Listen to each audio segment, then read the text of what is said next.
ನಮಸ್ಕಾರ ಸ್ನೇಹಿತರೆ. ಅಪ್ಪ ಅಂದರೆ ಆಕಾಶ ಈ ಪುಸ್ತಕದಿಂದ ಆಯ್ದ ಒಂದು ಕಥೆಯ ಧ್ವನಿಸುರುಳಿ. ಮಗನ ಪ್ರಶ್ನೆ ಕೇಳಿ ಅಪ್ಪ ಮುತ್ತಿಡುತ್ತಿದ್ದ. ಒಂದೇ ಪ್ರಶ್ನೆಗೆ ಅಪ್ಪ 25 ಬಾರಿ ಉತ್ತರಿಸಿದ ನಂತರವೂ ಮಗ ಅದೇ ಹಳೆಯ ಪ್ರಶ್ನೆ ಕೇಳಿದ. ಆಗಲೂ ತಂದೆಯ ಮೊಗದಲ್ಲಿ ಬೇಸರವಾಗಲಿ ಸಿಡಿಮಿಡಿಯಾಗಲಿ ಕಾಣಿಸಿಕೊಳ್ಳಲಿಲ್ಲ. ಮಗನ ಕುತೂಹಲದ ಪ್ರಶ್ನೆಗಳಿಗೆ ಆತ ಪ್ರತಿ ಬಾರಿಯೂ ಸಂಯಮದಿಂದಲೇ ಉತ್ತರಿಸಿದ. ನೋಡೋಣ ಈ ಕಥೆ ಹೇಗಿದೆ ಅಂತ. ಅದೊಂದು ಮಧ್ಯಮ ವರ್ಗದ ಕುಟುಂಬ. ಆ ಮನೆಯಲ್ಲಿದ್ದವರು 5 ಜನ: ಅಪ್ಪ, ಅಮ್ಮ, ಮಗ, ಸೊಸೆ ಮತ್ತು ಅವರ ಮುದ್ದು ಕಂದ. ಅಪ್ಪನಿಗೆ ಆಗಲೇ 70 ವರ್ಷ ವಯಸ್ಸಾಗಿತ್ತು. ಮಗ ನೌಕರಿಗೆ ಹೋಗುತ್ತಿದ್ದ. ಅತ್ತೆ ಸೊಸೆ ಅದು ಹೇಗೋ ಹೊಂದಿಕೊಂಡು ಬದುಕು ಸಾಗಿಸುತ್ತಿದ್ದರು.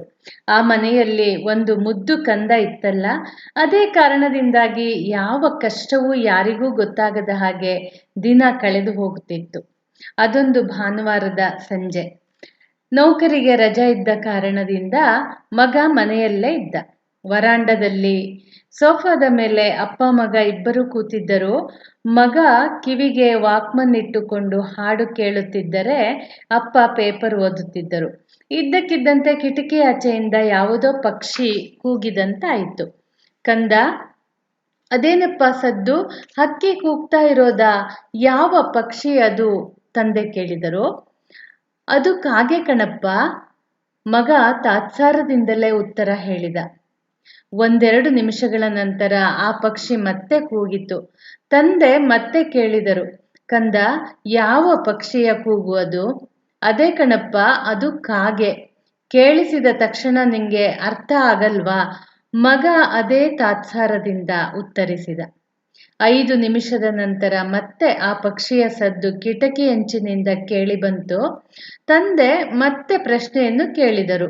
ಮಗ ಈ ಬಾರಿ ಚಕ್ಕನೆ ಮುಖ ತಿರುಗಿಸಿಕೊಂಡು, ಅದು ಕಾಗೆ, ಎಷ್ಟು ಬಾರಿ ಹೇಳಬೇಕು ನಿನಗೆ ಎಂದು ಜೋರು ಮಾಡಿದ. 8 ನಿಮಿಷ ಕಳೆದಿರಲಿಲ್ಲ. ಮತ್ತೆ ಆ ಪಕ್ಷಿಯ ಕೂಗು ಕೇಳಿಸಿತು. ತಂದೆ ಅದೇ ಶಾಂತ ಸ್ವರದಲ್ಲಿ ಮತ್ತೆ ಕೇಳಿದರು. ಕಂದ, ಈ ಧ್ವನಿ ಯಾವ ಪಕ್ಷಿದು? ಈ ಪ್ರಶ್ನೆ ಕೇಳಿದ ಮಗನಿಗೆ ನಖಶಿಖಾಂತ ಕೋಪ ಬಂತು. ಆತ ದಢಾರನೆ ಮೇಲೆದ್ದು ಸೋಫಾವನ್ನು ಝಾಡಿಸಿ ಒದ್ದ. ನಂತರ ಕಿವಿಯಲ್ಲಿದ್ದ ಇಯರ್ಫೋನ್ಗಳನ್ನು ಕಿತ್ತೆಸೆದು ಗಟ್ಟಿ ಧ್ವನಿಯಲ್ಲಿ ಹೇಳಿದ. ಅದು ಕಾಗೆ, ಕಾಗೆ, ಕಾಗೆ, ಕಾಗೆ. ಈಗಾಗಲೇ ನಿಂಗೆ ಇದೇ ಮಾತನ್ನ 3 ಬಾರಿ ಹೇಳಿದ್ದೀನಿ, ಆದ್ರೂ ಮತ್ತೆ ಮತ್ತೆ ಕೇಳ್ತಾ ಇದ್ದೀಯಾ? ನನ್ನ ತಲೆ ತಿನ್ನಲಿಕ್ಕೆ ಅಷ್ಟು ಹೊತ್ತಿಂದ ಕಾಯ್ತಾ ಕೂತಿದ್ಯಾ? ಇವತ್ತು ನಿಂಗೆ ಅದ್ಯಾವ ದೊಡ್ಡ ರೋಗ ಬಂದಿದೆ? ಹೀಗೆಲ್ಲ ಕೂಗಾಡಿದ ಮಗ ಬಾಯಿಗೆ ಬಂದಂತೆ ಮಾತನಾಡಿದ. ನಂತರ ಮತ್ತೆ ಸೋಫಾದಲ್ಲಿ ಕೂತ. ಈ ತಂದೆ ಏನೂ ಮಾತನಾಡಲಿಲ್ಲ. ಮೌನವಾಗಿ ಎದ್ದು ತಮ್ಮ ಕೋಣೆಗೆ ಹೋದರು. 1-2 ನಿಮಿಷಗಳ ನಂತರ ನಡೆದು ಬಂದವರ ಕೈಯಲ್ಲಿ ಒಂದು ಹಳೆಯ ಡೈರಿ ಇತ್ತು. ಅದರಲ್ಲಿ ಗುರುತು ಮಾಡಿದ್ದ ಒಂದು ದಿನಾಂಕದ ಹಾಳೆಯನ್ನು ತೆಗೆದು ಮಗನ ಮುಂದಿಟ್ಟು ಸುಮ್ಮನೆ ಕೂತರು. ಅದು ಅಪ್ಪ ಬರೆದಿದ್ದ ಡೈರಿ ಎಂದು ಖಚಿತವಾಗಿ ಗೊತ್ತಾಯಿತು. ತಕ್ಷಣ ಮಗರಾಯ ಕುತೂಹಲದಿಂದ ಕಣ್ಣಾಡಿಸಿದ. ಅದರಲ್ಲಿ ಹೀಗಿತ್ತು: ಇವತ್ತು 3 ವರ್ಷದ ನನ್ನ ಮಗನೊಂದಿಗೆ ಸೋಫಾದಲ್ಲಿ ಕೂತಿದ್ದೆ. ಅದೇ ವೇಳೆಗೆ ಕಾಗೆಯೊಂದು ಹಾರಿ ಬಂದು ಕಿಟಕಿಯ ಬಳಿ ಕೂತಿತ್ತು. ಮಗ ಕುತೂಹಲದಿಂದ ಅಪ್ಪ ಅದೇನು ಎಂದು ಕೇಳಿದ. ಅದು ಕಾಗೆ ಕಂದ ಎಂದು ಉತ್ತರ ಕೊಟ್ಟೆ. ಆ ನಂತರವೂ ಸತತ 25 ಬಾರಿ ಅಪ್ಪ ಅದೇನು ಎಂದು ನನ್ನ ಮುದ್ದು ಮಗ ಕೇಳುತ್ತಲೇ ಇದ್ದ. ನಾನು ಒಂದೇ ಒಂದು ಬಾರಿಯೂ ಬೇಸರಿಸದೆ ಉತ್ತರ ಹೇಳಿದೆ. ಅಷ್ಟೇ ಅಲ್ಲ, ಒಂದೊಂದು ಬಾರಿ ಪ್ರಶ್ನೆ ಕೇಳಿದಾಗಲೂ ಮಗನನ್ನು ತಬ್ಬಿಕೊಂಡು ಮುತ್ತು ಕೊಟ್ಟೆ.